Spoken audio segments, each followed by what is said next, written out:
Hello જય માતાજી મિત્રો, ગુડ મોર્નિંગ। સવારમાં કપડાને દોરીએ નાખી દીધા, 3 દોરી કપડાં રોજે। 11 વાગ્યા એટલે લોટ બાંધીને રોટલા બનાવીને જા દેશી ચૂલા ઉપર। તો ચાલો મિત્રો જમવા। મગ હોવાના હતા એટલે ડીશ લઈને સાફ કરવા બેસી ગઈ। તેમાંથી કાઢી નાખ્યા ઘાઘરા, સંકેલી નાખ્યા આટલા બધા કપડાં। પછી વરસાદ આવે છે। આ છોકરાએ તો આખા વર્ષમાં પાણી નથી જોયું, એટલે કેવા નાય મોજ લેતા લેતા। મિત્રો આજે અમારા ગામમાં પડી રહ્યો છે વરસાદ। જો તમારા ગામમાં આવો વરસાદ પડે જાય તો કમેન્ટમાં કહેજો, તમારે બધે વરસાદમાં નાવું છે તો આવો।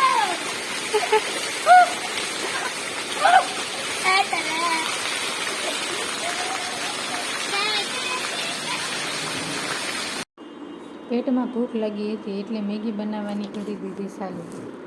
મસ્ત મેગી બની ગઈ। તમને કોને કોને ભાવે તે કોમેન્ટ કરજો। હું બેસી ગઈ મેગી ટેસ્ટ કરવા। મેં તો ખાલી ટેસ્ટ કરી, બીજી બધી ગોપીબેને ખાધી। મને તો ભાવે પણ ઓછી ભાવે। આજે વરસાદ આવ્યો ને એટલે મારા જેઠાણીએ ભજીયા બનાવવા ને અમને આખી થાળી ભરીને આપ્યા। વરસાદમાં ભજીયા ખાવાની મજા આવે। ભીંડાનું શાક બનાવવાનું હતું એટલે કટિંગ કરવા બેસી ગઈ। એક ચૂલે ખીચડી ને બીજા ચૂલે ભીંડાનું શાક, બે બને। મેં લોટ બાંધી નાખ્યો, રોટલી પણ બનાવી નાખી। ગોપીબેન તો તરબૂચ કટિંગ કરવા બેસી ગયા। બધા બેસી ગયા તરબૂચ ખાવા। તો ચાલો મિત્રો તરબૂચ ખાવા।